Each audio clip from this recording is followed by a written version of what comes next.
people. How are you all? I was like, I'm gonna give this review thing a rest for a few days, but then I went for an awesome 12-kilometer run and all the great fucking endorphin release, and I was like, let's fucking review this book, eh? So the book I have today is none other than J.F. Gonzalez' notorious fucking book, not the Survivor, just Survivor. J.F. Gonzalez. Can you see? J.F. Gonzalez passed away in 2015, I think, and that's sad. This book was published in 2006, around the same time when torture porn was becoming popular. The first Saw was released in 2004, and then Saw franchise. Hostel by Ali Roth was released around the same time, 2005, I think. And same with the Australian movie Wolf Creek, starring John Jarrett, was released in 2005. Those three franchises are big torture porn franchises. And then you had the French cinema, the the movies that fall into the category of new French extremity, as they say. The movies like Inside. Oh, that was a nasty movie. Um, Switchblade Romance. It also had another American title. All those movies fall under the category of French extremity, new wave of French extremity. So this book was released around the same time, 2006. It was published, not released, published. Now, I have read quite a few extreme horror books, Cows by Matthew Stokely, and more recently, The Big Head by Edward Lee, which I reviewed on this channel yesterday. So if you haven't watched my review of The Big Head, go and watch that. I quite enjoyed that book. I've also reviewed Cows by Matthew Stokely, and that was the very first book that I reviewed on this channel. So if you have not watched that review yet, go check it out. With that said, let's carry on. So this book is nasty fucking book. And so many times as I was reading this, I was like, shall I even be reading this shit? Shall I? Okay. The opening scene of this book, the prologue, is so fucking nasty. It tells the story of two ladies in 1950s who are like closeted lesbians, and they have a dom and a sub kind of a relationship, and their relationship has BDSM spin to it. Very kinky relationship. They have played few times, these ladies. One of them is young, like late teen years, and the other one is the older lady. The older lady is like a dom, and the younger one is the sub. And the sub is totally in love with this older lady, and she thinks she's such a great dom, who takes her to all these great subspaces, and she's totally head over heels with the older lady. So she has played with the older lady in the BDSM sense few times, and in the prologue of the opening of this book, this younger lady goes to this older lady for the play, and they, like I said, they are both closeted lesbians. And now,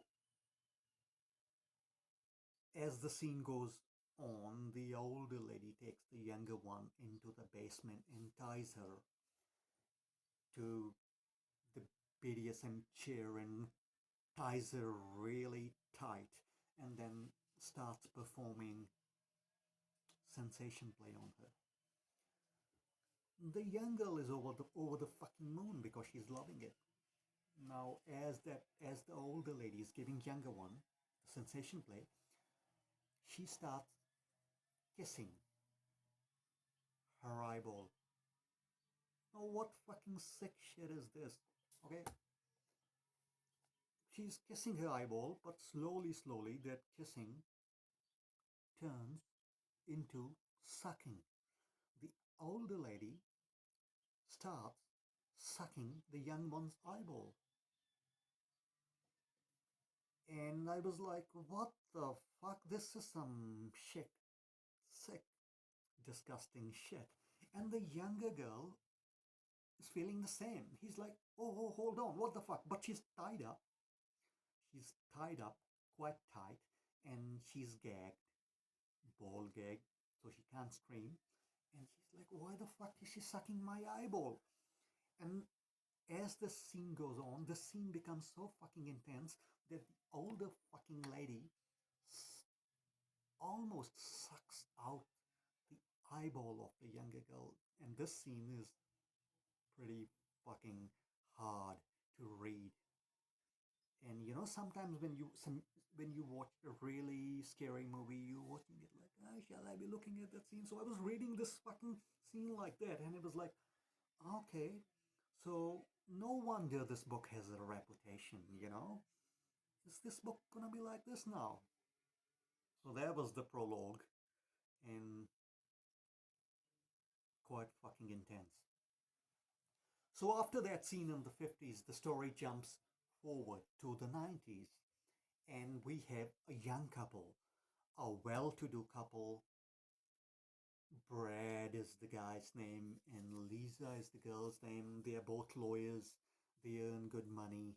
They are well-to-do off, and they decide to go on vacation. Just a weekend away, couple of nights. Good romantic getaway. Lisa is also a few weeks pregnant, and she hasn't given the good news to Brad yet. She's thinking she will tell Brad this good news over a candle at dinner or something, and they're both happy. They haven't been on a vacation for a while, and they're just happy to go away on the weekend and have fun.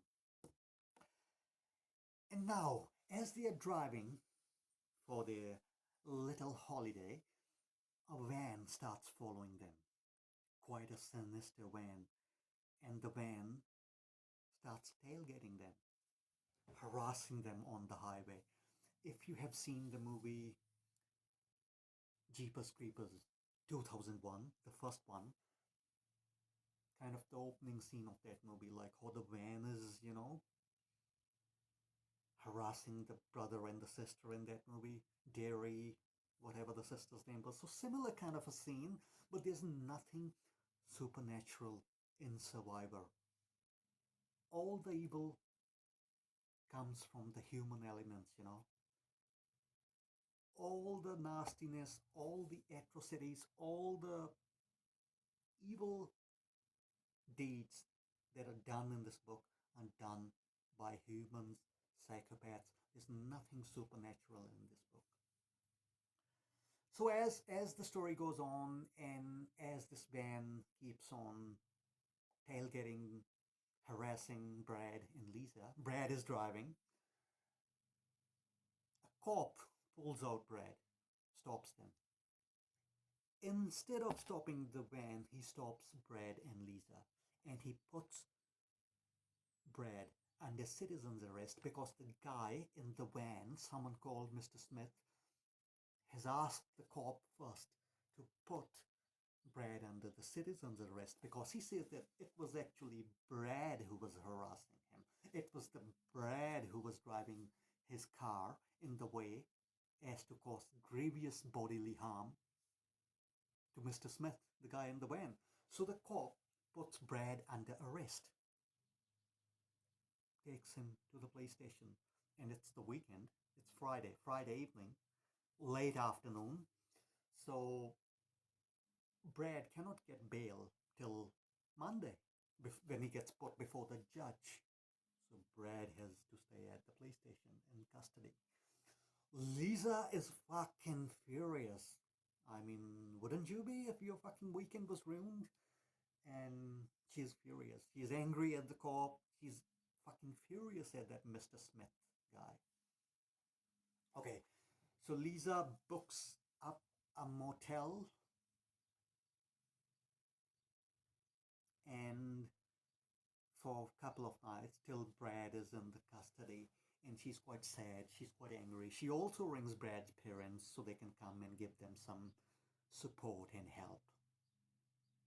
Now, as she's sitting there, feeling sad, feeling angry, feeling upset, Mr. Smith, the guy from the van, barges into her hotel room, her motel room, and kidnaps her. Fucking sick shit, isn't it? Now, as he's driving her away, kidnapping her in his van, he tells her, obviously, she cannot scream because she's gagged. And he tells her that it's nothing personal.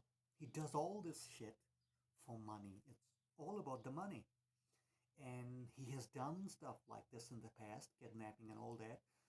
The citizen's arrest, the thing that happened on the highway, it was just a ploy to get Brad away from Lisa so that he can come and kidnap Lisa. And he tells her in no uncertain terms that he has kidnapped Lisa to make a snuff movie for his rich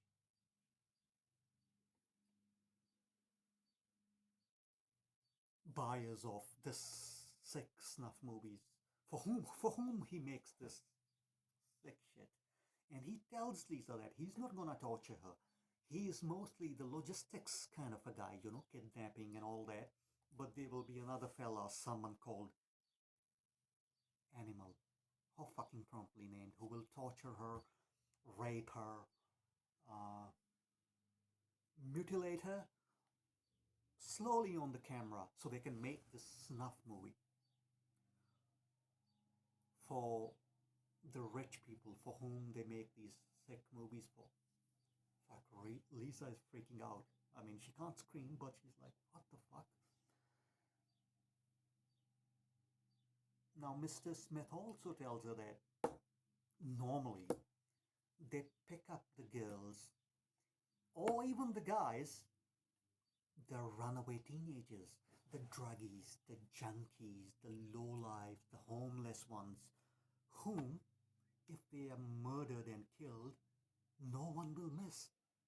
No one will come looking for them. They pick up their victims whom no one will miss and no one will come looking for them. But this time, the people he makes movies for people who he makes these movies for, they are a bit desensitized now. With all the lowlifes starring, if you're gonna say it, starring in those movies, now they want someone from a well-to-do family, a normal female from a well-to-do family. And they want someone like that, someone normal, to be in that snuff film. This movie reminded me of a Nicolas Cage movie from the late 90s, the movie called 8mm. Nicolas Cage was in it, Peter Stormare was in it, James Gandolfini from The Sopranos was in it. Very dark movie, had some black humor in it, or very slow burn. It's one of Nicolas Cage's best movies. Um, Directed by Joel Schumacher, who also made some shitty movies like Batman and Robin. Batman Forever was okay, but he made those movies. He also made this 8mm, and it is so different. It's a fucking atmospheric, creepy, disturbing movie starring Nicolas Cage. So if you haven't seen it, check it out. You might enjoy it. It's definitely one of the good Nicolas Cage movies. Okay, I'm getting distracted here. So Lisa is taken to this cabin where she's chained, and a couple of other guys come in. One of them is the Animal. There's another one called L. Now, Animal is the torturer. He's the sadist who is actually gonna inflict all that pain and all that mutilation and all that rape, etc., on Lisa. And Al is the cameraman. He's gonna film it. And as Mr. Smith said, he's the logistics guy. So the torture Animal. Lisa also, as the scenes go on, she also sees him without her leather BDSM gear, and he seemed like a normal guy, a handsome looking guy with a normal corporate job, um, handsome looking guy. And he tells Lisa how he became part of all this snuff racket. He tells her that he was never tortured as a kid. He was raised in a normal family, but he was very overpowered by his parents, who were very controlling, and he never really had any power. He was from a well-to-do family, but he never had any power. And slowly, slowly, he stumbled upon the BDSM scene, the kink scene in his city, and how he met this lady who asked him to inflict pain on her, the normal shenanigans, the spanking and the flogging. But slowly, slowly, as their relationship progressed, she kept asking her to inflict even more pain on her, They got into blood play, cutting, uh,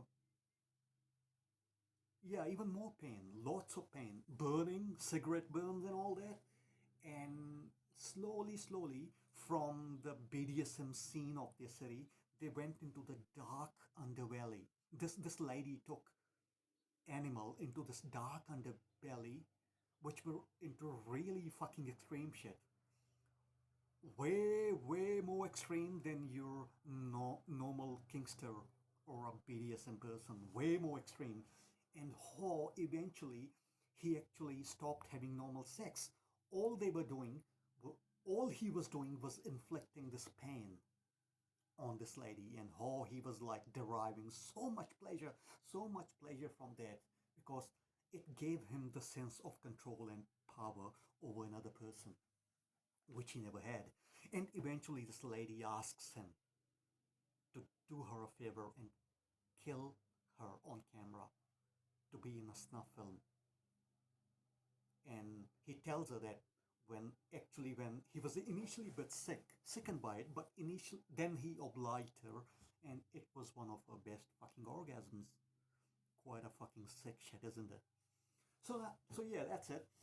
So as the story goes on, Lisa has to do some really sick shit to escape her tormentors, her captors. She really does some nasty shit. That's why the book is called Survivor by J.F. Gonzalez. But this book makes you question, what the fuck would you do if you were in Lisa's, shoes? The things that Lisa does, I'm not going to spoil them for you, but the moral depths that she falls to, the things that she does, makes you question so many things. Is she even fucking as bad as her tormentors? Or is she even worse? You'll kind of like lose faith in humanity reading that book. This book is so fucking nihilistic. And you wonder,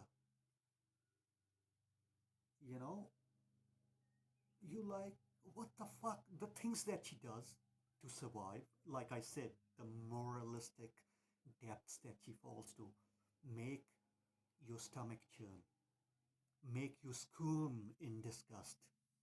But then again, you question, what the fuck would you do if you were in her shoes? Have you read this book? I'm saying again, this is a very nasty book, very disturbing, and I think this book's gonna give me fucking nightmares. I recently read Big Head by Edward Lee, reviewed it yesterday, so if you haven't checked it out, check it out on my channel. That book was very intense and disturbing and nasty, but that book had lots of black humor in it, and I enjoyed that book. I've also read Cows by Matthew Stokely. That book was extreme horror and splatterpunk as well. But that book also had black humor in it, not as much as The Big Head by Edward Lee. And in The Big Head, the bad guys meet their match in the hero, in the protagonist, Father Alexander. So they, which who gives them some shit back. So that was good to see. But this book, there's no fucking humor in this. It's all nasty. It's all disturbing. It's very fucking disturbing. If you have read Cows and enjoyed it, if you have read Cows by Matthew Stokely and enjoyed it, if you have read Big Head, The Big Head by Edward Lee and enjoyed it, and if you have read The Girl Next Door by Jack Ketchum and you managed to sit through that reading, then you may be able to sit through this. This is way more fucking intense than The Girl Next Door. They also made the movie out of that book, The Girl Next Door by Jack Ketchum. Have you seen that movie? I haven't yet. But that book was disturbing. This is way, way, way more disturbing than The Girl Next Door. So, yeah, read it if you manage to sit through that book, The Girl Next Door. But yeah, this book is disturbing, creeped me out. I was locking the doors and the windows at the night. It really creeped me out, and I think this book's gonna give me nightmares. Have you read this book? How would you review it? Review it. I will review it 8 out of 10 because it's so intense and really, really makes you question the humanity of people. And it's intense. It pulls no punches. It's extreme. So yeah, I will rate it 8 out of 10. If you guys and girls want me to review any other title, leave the title of the book in the comments section below, and I'll get to that book sometime in the future. In the meantime, keep on reading great horror fiction and stay weird. Bye for now.